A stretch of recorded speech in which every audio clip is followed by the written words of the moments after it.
Shalom family, viewer update. The Benaiah Israel channel is moving over to Rumble. Please join us over on our new platform. You can find a link in the description to our new Rumble channel called Hidden Hebrews. Hope to see you there, family. Shalom.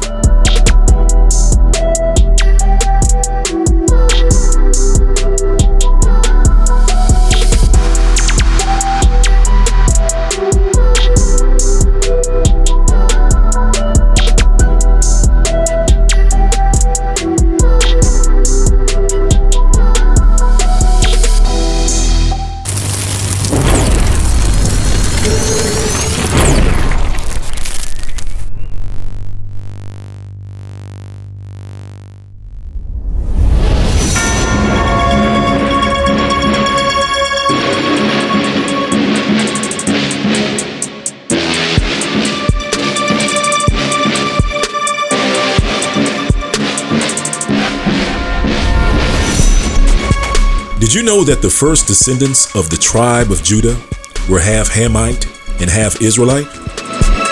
You see, Judah, who married Shua, a Canaanite woman, gave birth to Israelites with Canaanite blood.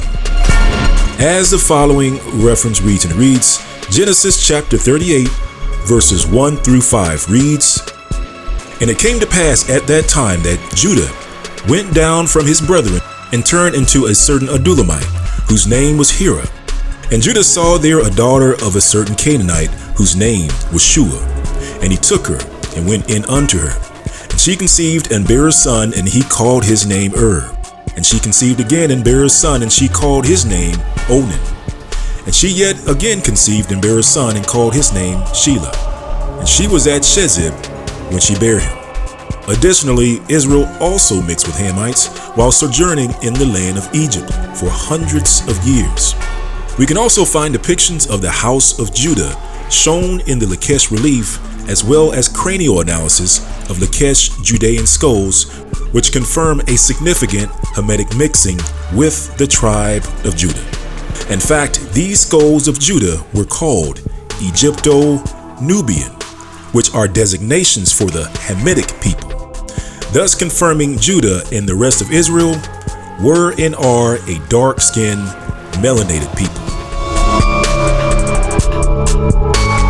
Which makes you wonder, why in the world would Jewish people in Israel make such racist remarks to black Jews just because of the color of their skin?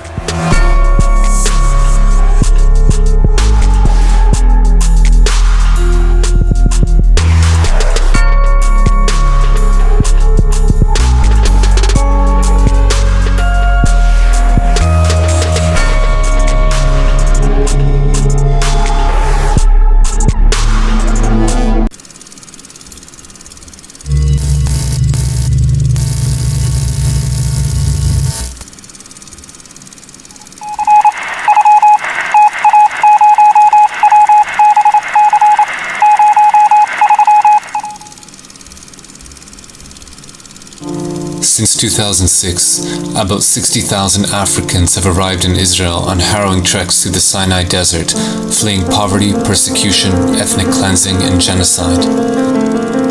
As refugee camps across Africa fill up and Europe closes its gates to asylum seekers, Israel became the next best option, accessible by land and said to be a developed democracy.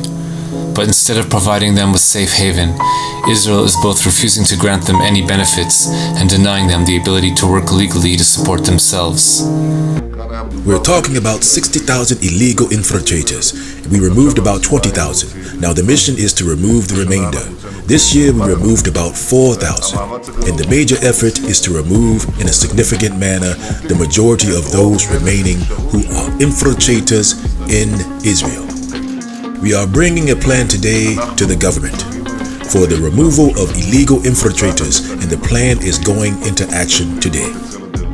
Israel intends to put in front of thousands of asylum seekers the horrible choice between leaving to Rwanda and Uganda, two countries that we know in which they don't receive any legal status or refuge, and actually force them to leave and look for refuge elsewhere.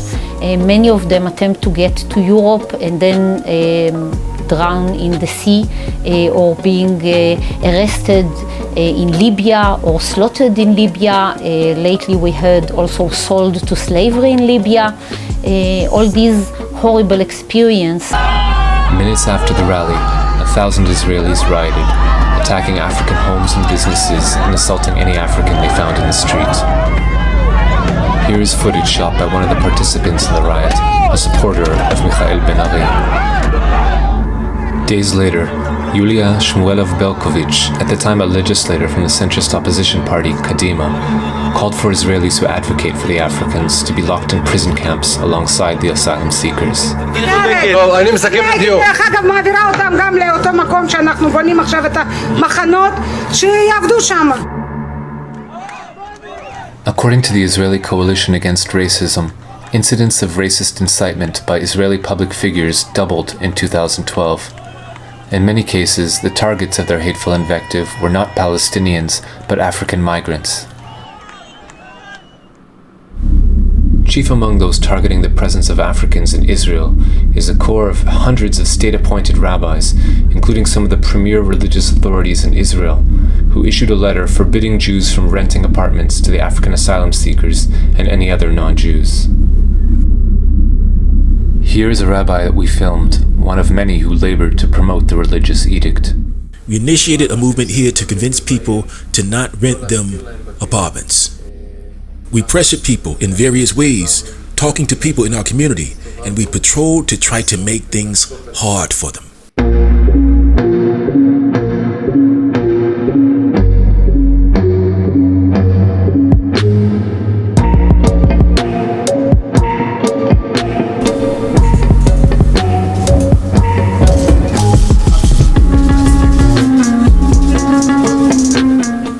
We have since developed our relationship in so many areas, and it's a growing relationship. We speak regularly on the phone. That's right. We try in many ways to improve our relationship and bring it to new heights in so many areas. The first area is the battle, our common battle against militant Islamic terrorism. Both our peoples have suffered at the hands of these brutal terrorists. We have no illusions about them. They want to murder our people. And we know that this is a common battle that we share with you, and we're prepared to do a great deal more. In fact, Israel is willing and prepared to work with African countries in our common battle against militant Islamic terrorism. I have to say that more and more African countries recognize what you recognize, that Israel is a unique partner against this extremism, that Israel is a unique partner in the way that we can work together to seize the opportunities of the future. And we're going to discuss these opportunities and these challenges today. Now warned that their presence increases the looming threat to the Jewish character of the state. We succeeded in halting the entry of the infiltrators from Africa to Israel. When we were under threat from the entry of hundreds of thousands, this month not a single infiltrator entered the cities of Israel. For several months now, we have been achieving this result. This month we will complete construction of the fence along the Sinai border. And now we are moving to the second phase. That's the phase of returning the infiltrators that are already here. African leaders may not be aware of the plight of the people of the country of Sudan, who are fleeing and migrating back to the land of Israel. And ironically, they are fleeing from the land called Sudan, which was originally called So-Udan, which is two Hebrew words combined together in one, which means the foreigners of Judah. Knowing this, it would appear that the people of Sudan have a greater claim to the land of Israel than the Israelis themselves, and yet they are rounded up, arrested, and sent into open-air prison camps in Israel. Under the new version of the law, non-Jewish migrants can be arrested on site and held in prison without trial for 3 years or more before being deported. To hold the migrants and asylum seekers before deporting them, Israel's government has built what it calls an accommodation center in the Negev desert. Blueprints of the center reveal that it will be in fact the largest prison of its kind in any industrialized nation. blueprints of the center reveal that it will be in fact the largest prison of its kind in any industrialized nation. Currently, about 2,000 Africans languish in the detention center in what human rights groups describe as substandard conditions. This footage we shot outside the prison shows how vast it is. A comprehensive look at the interior of the prison camp has never been presented to the general public. Until the Israeli government is able to resolve the crisis, the chaos in the streets continues. This past New Year's Eve, we followed a mob of ultra-nationalists as they marched through South Tel Aviv, demanding the expulsion of non-Jewish Africans.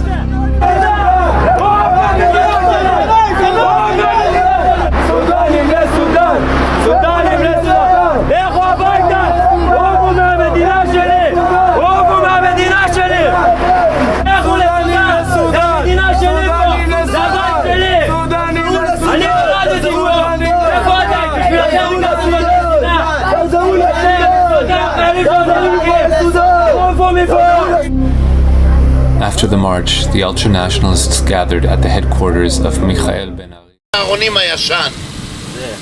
Late morning at Holot, residents are passing the time outside, among them Nuruddin Ismail. He fled his home in Darfur, Sudan 10 years ago after government troops destroyed his village and arrested him. He was 16. They target me as I belong to the rebels. Okay, I arrested twice, 2 times. That's why I can't live in normal life like anyone else, and I left my country. Ismail spent 4 years in Chad and Libya before crossing Egypt's Sinai Desert into Israel. Many refugees have been killed trying to cross. Israel allows those who make it to stay while they apply for political asylum. More than 50,000 migrants have arrived in Israel in the past 7 years, causing resentment among some Israelis. The government wants them to leave, says Prime Minister Benjamin Netanyahu. We are also determined to remove from here those who succeeded in entering before we close the border. I want to make it clear, these are not refugees. We are talking about illegal workers infiltrating, and we are determined to bring them to justice. At the end of December, the Israeli Ministry of Interior notified asylum seekers it's severely reducing its hours of operations. 50,000 refugees from Eritrea and Sudan depend on the ministry to renew their visas on a monthly basis, a procedure made already difficult by the long bureaucratic red tape its offices force the refugees to undergo even before these restricted hours. As a result, hundreds of refugees were unable to renew their visas on time, were arrested by the racial profiling border police on the streets of Tel Aviv, and shipped in buses to Israel's so-called open prison in the Negev desert. When a group of refugees decided to defy the imprisonment policy and marched out of the prison to Jerusalem, a general strike was organized alongside protests that saw tens of thousands of asylum seekers in Tel Aviv. On Thursday, a women's protest was organized in solidarity with the arrested.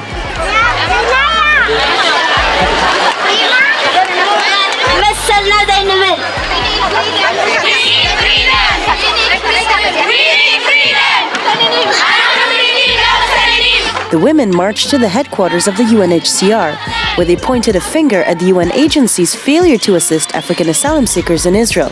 But while the UNHCR condemns the Israeli government's recent amendments to the anti-infiltration law allowing for the mass imprisonment of asylum seekers, it does very little to assist them. The reason, its officials say, is that Israel has no real process for asylum seekers to gain the status of a refugee and get basic rights. It's therefore nearly impossible for the UNHCR to even arrange the refugees' asylum in other countries. Instead, they're slowly being picked off the streets and shipped to the detention complex in the desert that now includes a so-called open prison, a closed, and an army prison. פליטים אפריקאים. זה אגף הענישה, ששם בעצם כלואים מבקשי המקלט שהוענשו על כך שהם שובתים רעב. בעצם השב"ס מנסה לשבור אותם משביתת הרעב, שיפסיקו, נשללו מהם זכויות של לצאת לחצר, של לדבר בטלפון. הם מבודדים ממש וגם הם מופרדים. קציעות עברנו בהתחלה, זה סהרונים ויכולות מיד נגיע אליו. קציעות זה מה? גם כלא צבאי. ברוכות הבאות לחולות. הכלא הפתוח. As you can see, racism against the so-called Negro in Israel is at an all-time high. So much so that the Israeli government built the Saronim prison in Halot detention center just for black folks in the Negev desert. These are the racist atrocities against Africans they don't show you in the news. And with that, family, I bid you shalom.